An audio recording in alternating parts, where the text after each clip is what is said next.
Story 1. The Haunted Elevator. Arif was the kind of man who didn't believe in ghosts. A software engineer by profession, he often worked late nights in his company's old office building. The building had 9 floors, and his office was located on the top one. It was a tall, gray structure that stood for decades, with long, narrow corridors and a silence that pressed in like a weight once most of the employees had gone home. On this particular night, Arif stayed longer than usual. His screen glowed with lines of code while the rest of the office sat empty. Outside the window, the city lights twinkled, but inside, the fluorescent bulbs flickered every now and then, giving the impression that the building itself was growing tired. It was close to midnight when Arif finally packed his things. He rubbed his eyes, yawned, and looked around. The vast office floor was deserted. Even the cleaning staff had gone. Only the night security guard remained downstairs, half asleep at his desk. Arif pressed the elevator button. The light above the doors blinked weakly before the doors slid open with a groan. Inside, the light flickered as if struggling to stay alive. He hesitated for just a moment, then stepped in. The doors closed, and the elevator hummed as it began to descend. Arif leaned against the wall, scrolling through his phone. But halfway down at the 7th floor, the elevator shuddered to a stop. The doors slid open slowly, revealing a corridor swallowed in darkness. Not a single light bulb glowed. Arif frowned. Strange, he muttered. He looked out. The floor was empty, silent. No footsteps, no sound of activity, not even the buzz of electricity. Just stillness. Then a cold draft of air rushed into the elevator. It was so icy that goosebumps prickled on Arif's skin. He quickly pressed a button to close the doors, but the doors didn't close. They remained open, waiting. "Come on," he whispered, pressing the button again and again. The lights flickered violently. Arif's reflection in the metal panel blurred and stretched unnaturally. His breath quickened. And then, in the glass panel opposite the elevator, he saw it. A shadow, tall, thin, its head tilted unnaturally to one side. But when Arif looked out directly, the corridor was empty. His heart pounded. He jabbed the close button until the doors finally slid shut. The elevator groaned, and instead of going down, it jolted upward. The screen above the door displayed the number 10. Arif froze. The building had only 9 floors. The elevator climbed, rattling and shaking as though it was being pulled by something not quite mechanical. The lights dimmed, plunging Arif into near darkness. When the elevator stopped, the display read 11. The doors opened. What lay beyond was not a corridor he recognized. The walls were cracked and peeling, covered in something dark, stains that looked like dried blood. Dim bulbs flickered overhead, but many were broken. A damp, rotten smell filled the air. Arif's phone slipped from his trembling hands as he stared in horror. There, at the end of the corridor, stood a woman. Her skin was burned and peeling. Half of her face melted into a grotesque mask. She wore a charred, torn dress, and her hair hung in damp clumps. Slowly, her head turned, and her single remaining eye fixed directly on Arif. Her voice was raspy, almost a hiss. "You're late." Arif's breath caught in his throat. He stumbled backward into the elevator, desperately pressing the buttons. The doors began to close, but not before the woman suddenly rushed forward in jerking, unnatural movements, her burned hands reaching out. The doors slammed shut just in time. The elevator plummeted. Arif screamed as it shook violently, dropping at terrifying speed. Just when he thought it would crash, it stopped with a jolt, and the doors opened. He was on the ground floor. The security guard was shaking him. "Sir, are you okay?" "You fainted inside." Arif staggered out, drenched in sweat. His legs barely carried him. He looked back at the elevator, trembling. The guard frowned. "What happened?" Arif tried to speak, but his throat was dry. Finally, he whispered, "To the 11th floor." The guard blinked. "Sir, what 11th floor? This building only has 9. Arif stared at him, his lips trembling. Deep inside, he knew what he had seen was no dream. And from that night on, Arif never took the elevator again. Story 2, The Black Diary. Part 1. The old library always had a smell, not the pleasant, comforting scent of freshly printed books or polished wooden shelves, but the heavy, lingering odor of paper left too long in the dark, a mix of dust, mildew, and forgotten lives. Maywish had worked there for 5 years, and though she had grown used to it, there were nights when the smell seemed to creep under her skin, as if it wanted to remind her she didn't belong among these relics of the past. The library was almost always empty. People preferred modern ebooks and screens over the trouble of flipping pages. Only a few researchers or elderly readers came now and then, but Maywish didn't mind. She liked the silence, the isolation. It made her feel like she was the sole guardian of a place that the world had already abandoned. It was on one of those silent evenings that she found the diary. She had been organized in the basement storage, a place rarely visited. The air there was thicker, heavier, and she often felt uneasy while working. Stacks of old journals, manuscripts, and books were piled in crooked towers, some half-eaten by silverfish and termites. She bent down to lift a box marked Private Archives. The box was fragile, its cardboard peeling away like old skin. When she pulled it toward her, something slipped out and landed at her feet with a dull thud. It was a diary. Its cover was black, darker than any leather she had ever seen, as if it had absorbed every ounce of light in the room. A thick red wax seal was pressed on the front, smeared with what looked disturbingly like dried blood. Faded words were carved across the cover. "Do not read." Her hands trembled slightly as she picked it up. The book was cold to the touch, unnaturally so, as if it had been buried in ice. She hesitated. Common sense told her to put it back, but curiosity whispered otherwise. That night, after finishing her shift, she slipped the diary into her bag and took it home. At her small apartment, she sat at the edge of her bed with the diary resting in her lap. The red seal cracked easily under her fingernails, crumbling into flakes that stained her skin crimson. She opened the cover. The first page was yellow with age. Ink had bled into the paper, but the handwriting was still sharp, each letter precise and deliberate. This diary belongs to whomever dares to read it. But be warned, once a page is read, the events written within cannot be undone. Maywish frowned. It sounded like some kind of gothic prank. She flipped the page. The next entry was dated April 17th, 1952. It described the death of a man named Habib, a schoolteacher. The entry spoke of how he would collapse in front of the students, coughing blood until he choked. The details were disturbingly vivid. The handwriting described the way his body would convulse, the horror on the children's faces, and how the room would fall silent after his final breath. She shivered, but curiosity kept her turning the pages. Every entry was about a death. Some were accidents, some were illnesses, some were gruesome, violent incidents. And every entry was written before the death occurred. Maywish muttered to herself, "So it's like a fake fortune-telling diary. Someone probably wrote this years later to make it look real." But still, she couldn't stop reading. The next morning, she came to work as usual. The head librarian, a grumpy old man, greeted her with his usual scowl. But the air in the building felt heavy. Something was wrong. She overheard 2 staff members whispering, "Did you hear? A retired schoolteacher collapsed yesterday.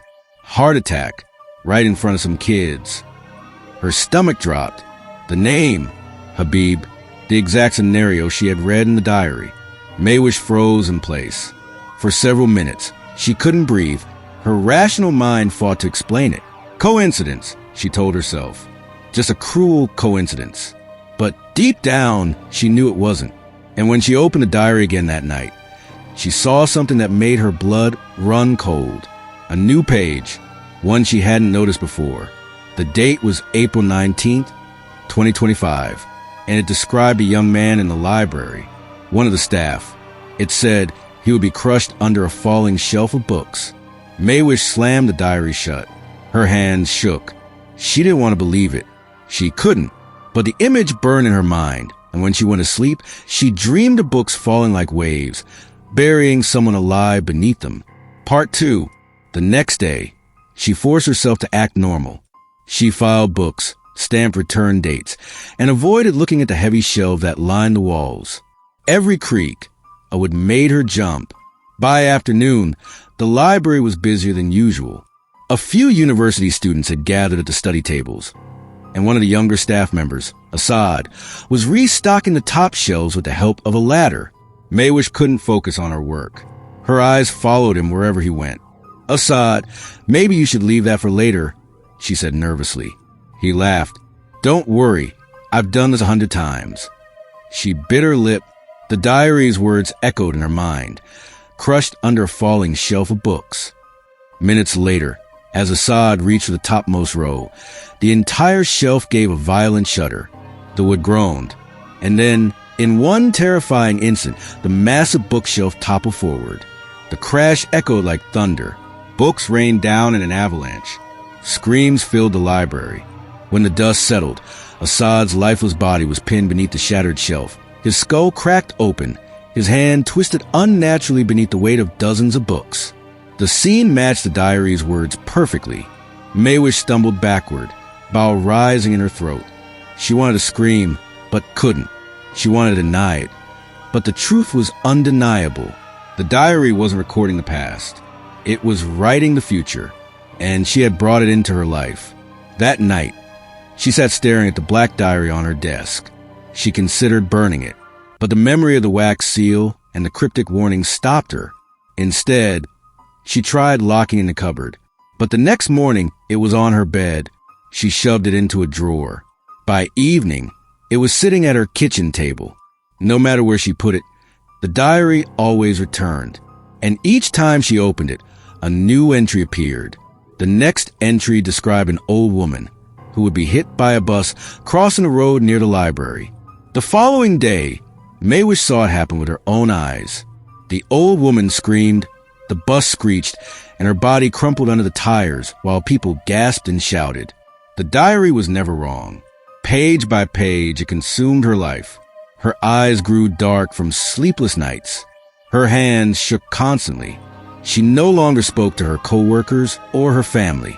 She lived in fear of the next entry, until one night, when she saw something that broke her completely. Her own face, drawn crudely in ink, her features distorted, her eyes hollow, and below it, the words, "She will burn in her sleep. Tonight." Part 3. Maywish's heart pounded violently in her chest. She threw the diary across the room. It landed with a heavy thud, pages splaying open like a predator's jaw. She grabbed a jug of water and splashed it over the pages, but the ink didn't smudge. The water evaporated instantly, leaving the paper dry. She screamed. Next, she lit a match and touched it to the cover. The flame flickered, but instead of catching fire, the diary grew colder. Frost crept across the leather surface, extinguishing the flame. Her apartment grew unnaturally cold. Her breath came out in white puffs. Then the whispers began. They came from the diary, from the walls, from the air itself. Hundreds of voices overlapping, chanting her name, mocking her.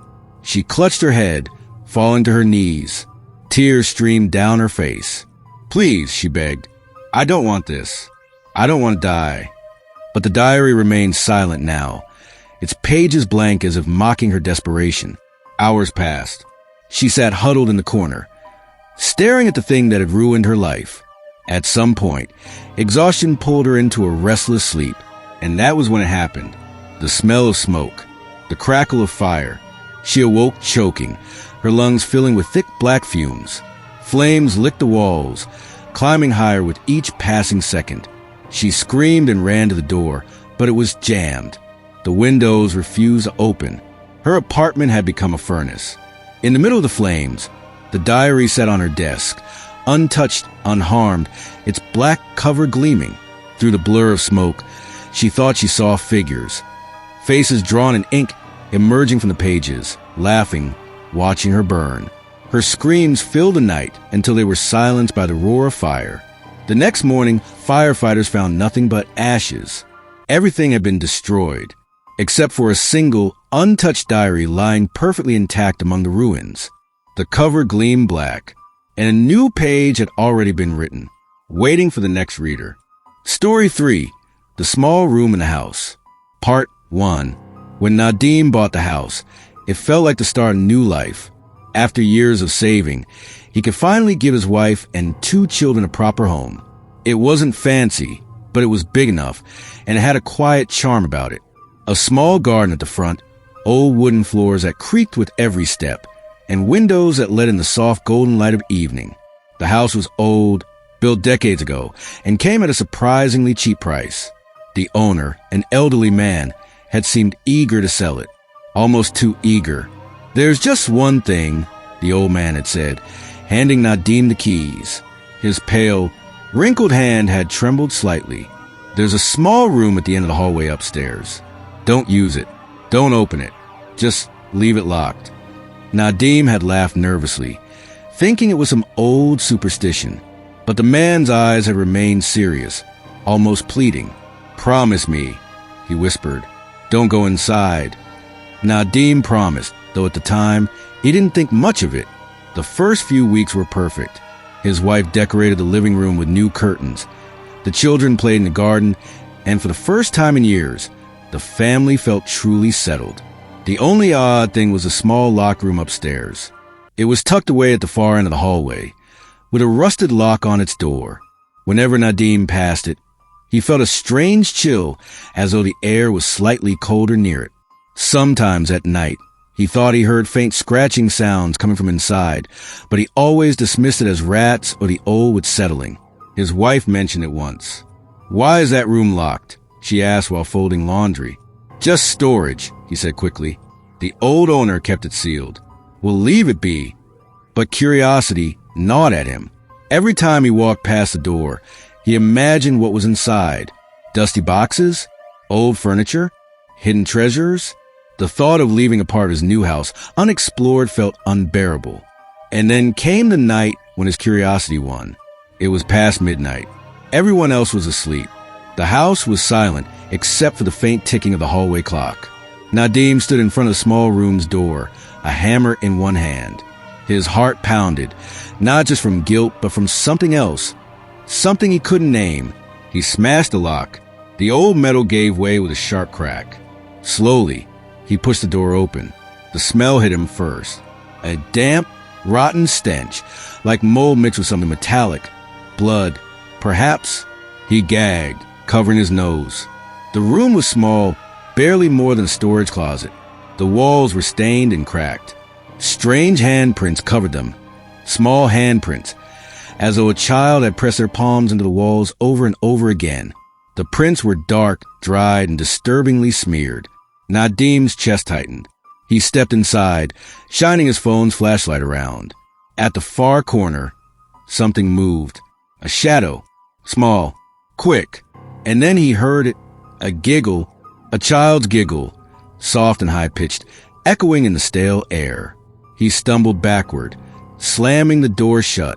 For several minutes, he stood in the hallway, his heart racing, sweat pouring down his face. His rational mind told him it was just nerves, that maybe he had imagined it. But deep inside, he knew the truth. Something lived in that room. And now, it knew he had opened the door. Part 2. The next morning, Nadim tried to convince himself it had been a dream. He went about his day pretending everything was normal.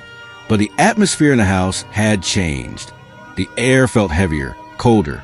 His children complained about nightmares. His wife said she kept hearing footsteps at night. And then one evening, his daughter came to him. "Papa," she said innocently, holding her doll. "I met a girl last night. She was in my room. She said she wants to be my friend."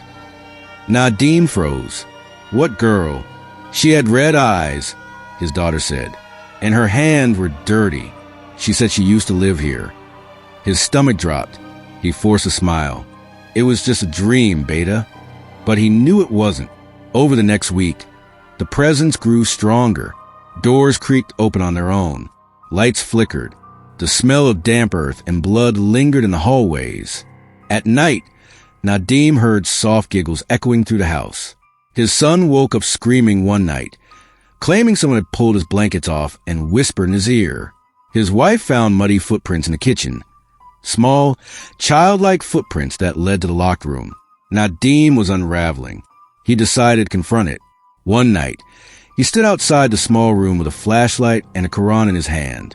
His hand shook violently as he opened the door again. The air inside was colder than ice. His breath fogged in front of him. The handprints on the wall seemed darker, fresher. "Who are you?" he shouted into the darkness. "What do you want?" For a moment, there was silence. Then, slowly, a figure emerged from the corner. A little girl, no older than 7. Her hair hung in tangled knots. Her dress was torn and stained. Her eyes glowed red in the flashlight's beam. She smiled. Her teeth were too sharp, too many. "I want a family," she whispered. Nadim staggered back.